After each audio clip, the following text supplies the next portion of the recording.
Welcome to Hard Talk. I'm Stephen Sackur. Thanks to the internet and the mobile phone, our ability to inform, communicate and persuade has never been greater. And yet public debate seems more toxic, more divisive than ever before. So what's happening? Are intolerance and extremism winning out over reasoned debate? Well, my guest today is the American neuroscientist, philosopher and podcaster Sam Harris. He goes into intellectual territory where few others dare tread, on race and religion. He generates lots of heat.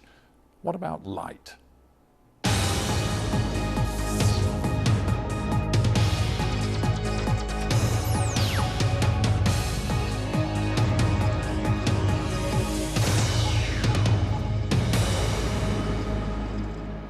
Sam Harris in California, welcome to Hard Talk. Happy to be here. Thanks, Stephen. Sam, you have an extraordinarily popular podcast in which you talk with leading intellectuals across the world, but you also express your own trenchant opinions in a host of books that you've written. Which is more important, more meaningful to you, the conversation or expressing your strong opinion? Good question. I think I kind of split the difference there because, as you know, I don't do much in the way of standard interviews. I'm really trying to have a conversation every time I do a podcast. So I take up probably 40% of the bandwidth in any interview. So it really is. I get to hear myself talk to my heart's content.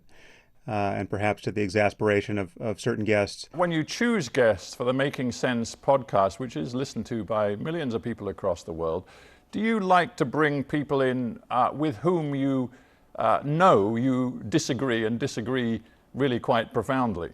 Occasionally, yeah. I mean, a little of that goes a long way. I mean, depending on how profound the disagreements are. But I think what's important is to be able to talk about substantial issues and significant differences of opinion in a way that's civil and that converges on some kind of solution. I mean, I think the only tool we have for making intellectual and moral progress is conversation. And it's persuasion. If we can't persuade one another based on argument and evidence, we really in the end, we have no appeal but to force, or force of numbers, it's just, it really, we shed the veneer of civilization pretty quickly. And so I really do view conversation as a kind of sacred tool. I'm just wondering why you have such faith in conversation and dialogue when it seems to me we live in an era of digital communication where frankly, exchange of views and information is easier than ever before, and everybody can put their opinion out there on a platform. And yet, far from easing humanity's ability to get along, it seems to be polarizing, dividing, and creating an ever more toxic environment. So your faith in conversation may be misplaced. Yeah, I didn't say I was an optimist. I'm not. I mean, I just think I see no alternative. Right, I think it's literally the only tool we have. I mean, there is simply no other way to influence the thoughts and opinions and behaviors and intentions of other human beings. And so, yeah, but I'm quite worried that we have created a kind of psychological experiment, that we've run on all of humanity or most of humanity all at once without anyone's consent, wherein we've created a circumstance where people can be successfully isolated with respect to certain kinds of dogmas. They can pursue any crazy idea to their heart's content, for year after year and find support for it online.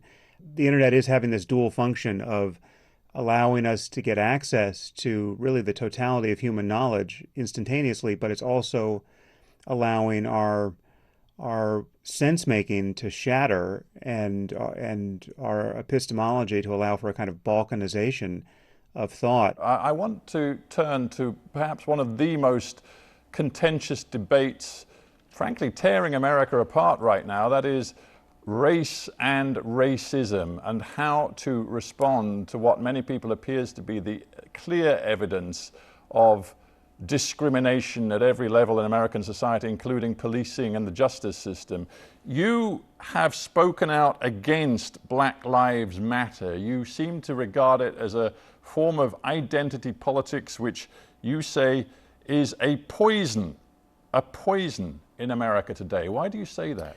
Well, first let me say that I acknowledge that racism is still a tremendous problem in certain parts of American society and globally, and that racism is something that we absolutely have to oppose and criticize. And I mean, it is a problem for which there is a remedy, and we have been pursuing this remedy for many decades in the U.S. But we've made a lot of progress, right? And we're now living at a moment where we are having a kind of moral panic advertised to us, and Black Lives Matter is one of the names of this movement, and one of the groups. It's a very loose group, but it's one of the groups that is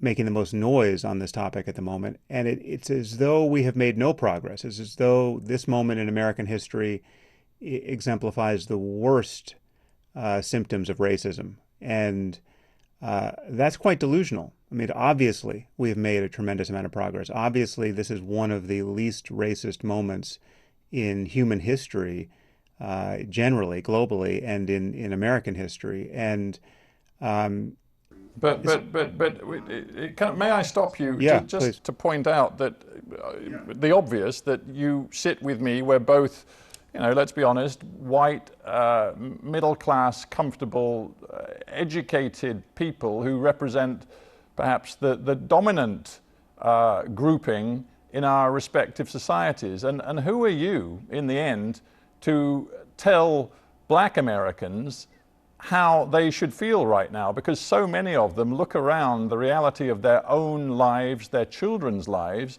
and see a system which is systemically racist, not least when it comes to the police. And they feel it is their right and their duty to express a level of anger, frustration, and an unwillingness to accept that, which is surely understandable.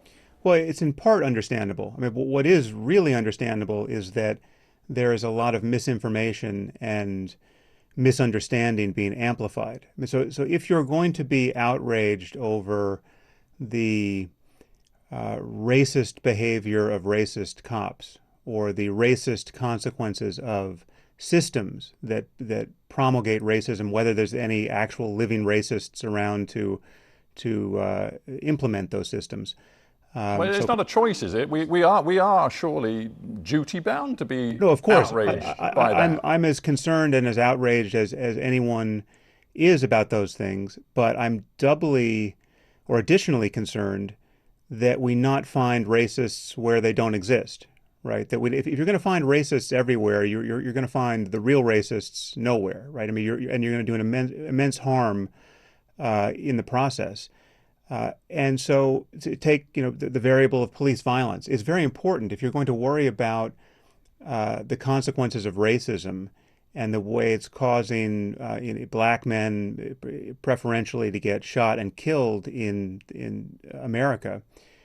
You have to find out whether, in fact, that's happening, right? Whether, in fact, Black men are being shot in greater numbers, right, in proportion to the numbers of encounters they have with police officers, and if they're having more encounters with police officers per capita, there's any explanation for that other than racism, right? My concern currently in America is that any disparity you find, whether it's with respect to police violence or employment or wealth or any variable of interest and of great social importance, currently on the left, anywhere you go left of center politically, the only explanation that is acceptable, and this really does have the quality of a kind of blasphemy test in a religion, the only explanation that is acceptable at this moment is white racism or systemic racism. Now, on the point of police violence, it just so happens that the only data we have suggest that while African Americans have more encounters with the police And I think there are obvious reasons for that. Um, and they're actually, in fact, roughed up by the police more than white Americans are.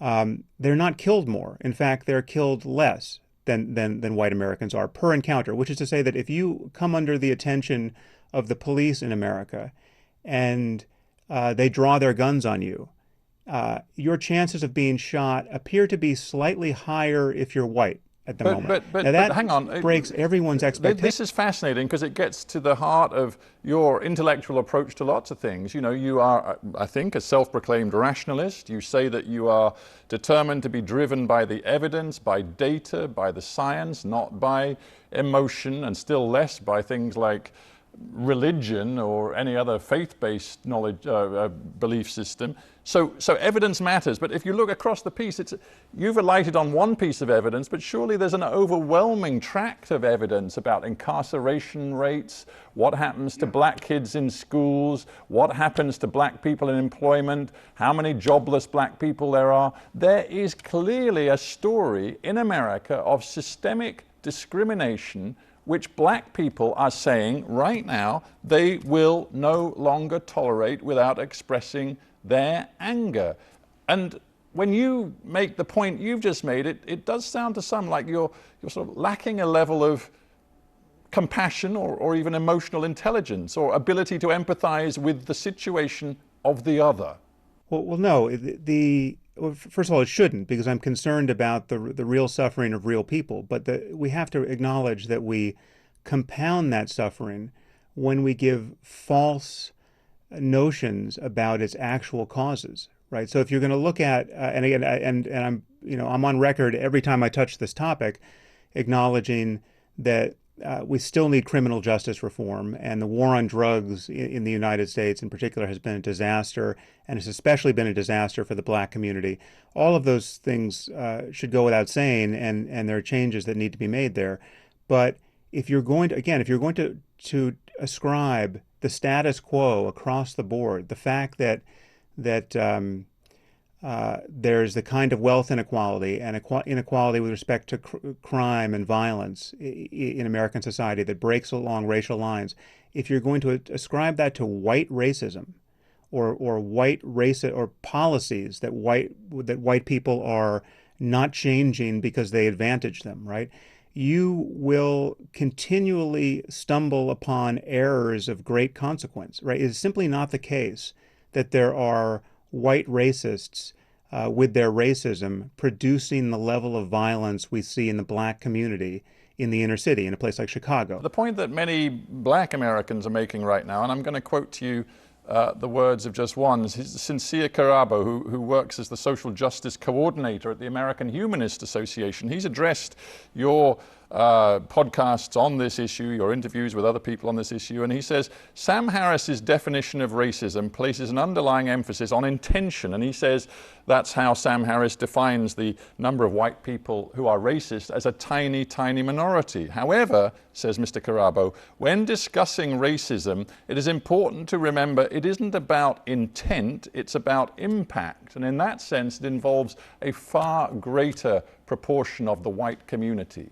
Well, as stated, I wouldn't necessarily disagree with that. Intention isn't the only thing that matters, obviously. If there are policies that in effect create racist outcomes, whether anyone intends it or not, we should figure out what those policies are and we should change them, right? So that is what people tend to mean by systemic racism or institutional racism. And I'm completely on board with the project of discovering that and correcting for it, right? But what we have now in American society are allegations of racism or the experience that people are having, millions of people are having simultaneously, of watching a video of, let's say, a police shooting.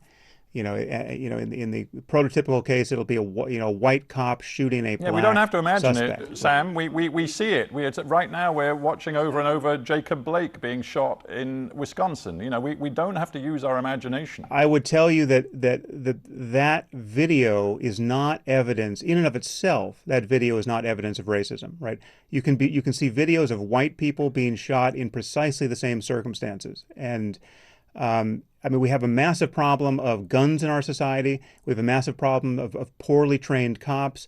I mean, that video in particular evinced several of these problems. One is that Well, when someone rushes to their car in defiance of police commands and opens the door and reaches in American society, unlike in the UK, it is only rational for the cops to assume that that person is retrieving a gun so he can turn around and start shooting cops in the face, which happens, right? And every cop knows this. to move on from race to religion, you're very well known for having written a book, End of Faith, that espoused your belief that religion was essentially preposterous. But amongst your views on religion is a clear feeling that Islam is a more malign, a more dangerous set of beliefs than many other religions. And I just want to quote you something you said actually a number of years ago, almost 14 years ago, where you talked about Muslims in Europe, and you said Muslim immigrants show little inclination to acquire the secular and civil values of host countries. They exploit the values of those countries to the utmost. They demand tolerance for their backwardness, misogyny, their anti-Semitism, and their genocidal hatred preached in their mosques. I just wonder, again, if you're looking for calm, considered, rational conversation, do you think your own words there are helping? Yeah, well, I mean, as you acknowledge, that had the kind of topspin one wrote with in the immediate aftermath of September 11th, right? I mean, this is my conversation, my style of conversation about Islam has moved on from there. I wrote a book with Maajid Nawaz, a fellow Brit who used to be a Muslim extremist, who is now as rational and secular a person as you could ever hope to find, and we had a kind of debate that converged on a really a happy conversation and a friendship that became this book, Islam and the Future of Tolerance. So people can get my most recent framing of the issues there. But I mean, to your fundamental point, yes, it is taboo to say, wherever you happen to stand in culture, whether you're secular or whether you're religious, that religions are different with respect to almost any variable we care about. They claim different things, they emphasize different things. They are at different points in their history and their engagement with modernity. And yes, Islam it's not an accident that jihadism is a phenomenon in Islam, and it's not a phenomenon in Anglicanism or Mormonism or Scientology. Right? I mean, these are different right. belief systems. I want to know in the real world what this means for you, Sam. Does that mean that when Donald Trump back in 2017 imposed that travel ban, which was quite clearly aimed at Muslims, and he listed, I think it was 7 Muslim majority countries which for security reasons he said could no longer travel to the United States, were you cheering him on? On my But blog. my point is that you characterize Muslim immigrants as a group of people within which there will be a small minority, you say, who are statistically going to be jihadists, which is precisely what Donald Trump would say. Yeah, okay, but yes, hence the need to vet immigrants and refugees and have honest conversations about what we're looking for. We're looking for people who believe specific things about martyrdom and apostasy and blasphemy and the rights of women and whether it makes moral sense to hurl homosexuals off of rooftops, right? And people who are recruiting for ISIS or happy to join ISIS, or people who in your own country will drop out of medical school for the pleasure of going to live in Syria so that they might be able to martyr themselves for ISIS, right? This is a phenomenon of contagious ideas that we have to speak honestly about, and it's only happening in one religion. Now, in addition to, I mean, the reasons why I didn't agree with Donald Trump's travel ban is that, one, it was completely incoherent because it was not even targeting the countries that posed the greatest ideological risk at that point, or that were the worst reservoirs of this kind of jihadism.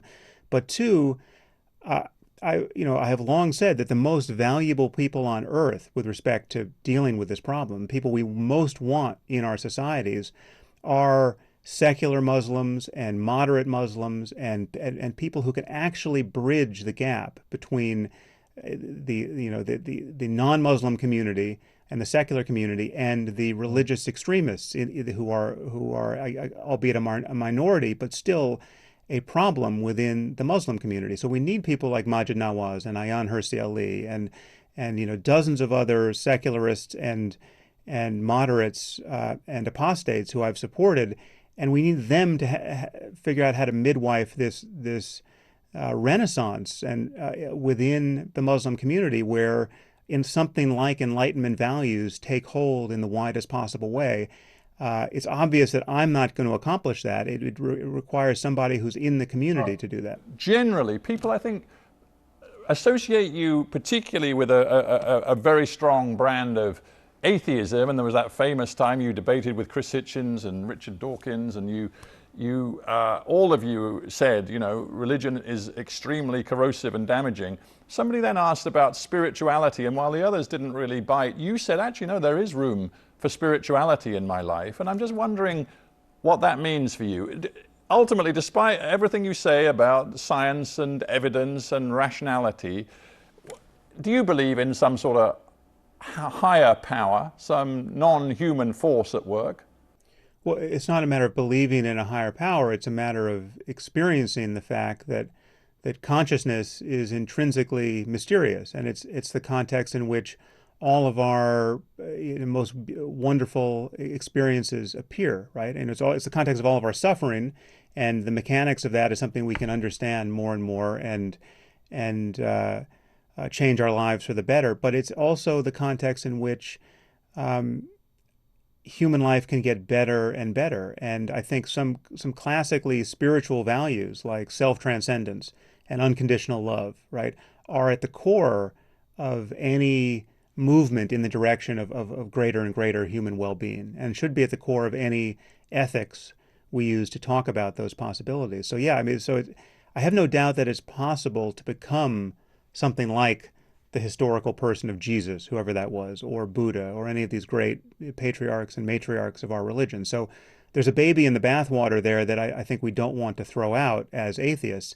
But the question is, do you ever have to believe anything irrational in order to explore those possibilities in yourself or in society? And I think the answer to that is quite clearly no. I'm just remembering close to the beginning of this interview, you gave a hollow laugh and said, I'm not telling you I'm an optimist. So when you tell me that you do believe in transcendence and you believe that we can all turn ourselves into better beings by looking within and pursuing sort of love and all of that, we're not doing it, are we? I mean, that is just, as we look around the world and around our societies right now, that is not happening. Well, we're not doing it well. I would certainly agree. Yeah, I mean, many of us are trying, and that's all we can do is try, both personally and I think most importantly, protect norms that allow us to live by our deeper wisdom even when we are personally liable to fail, right? So we want laws and tax codes and norms of discourse that anchor us to our better selves or our better possible selves, or make it easier for even mediocre and conflicted people to behave better and better, right? And what we have rather often are systems of incentives that are set up to make even very ethical people, behave unethically, right? Or even fairly honest people to behave dishonestly. And to just anchor back to the beginning of our conversation, what I'm most worried about in our style of discourse around these charged issues like race is that it is causing even fairly scrupulous and honest people and well-intentioned people to be dishonest and sloppy and actually practice a kind of politics of personal destruction where they never, and effectively to behave like psychopaths, on social media and in print and in various journalistic encounters, where they never would do this if the incentives weren't aligned that way, right? So I would like to change our incentives around conversations of the sort we have today, and we have a lot of work to do that. I would agree with that. And Sam Harris, in the spirit of a strong belief in conversation, I thank you for being on Hard Talk. Thanks very much. Yeah, pleasure. Thanks, Stephen.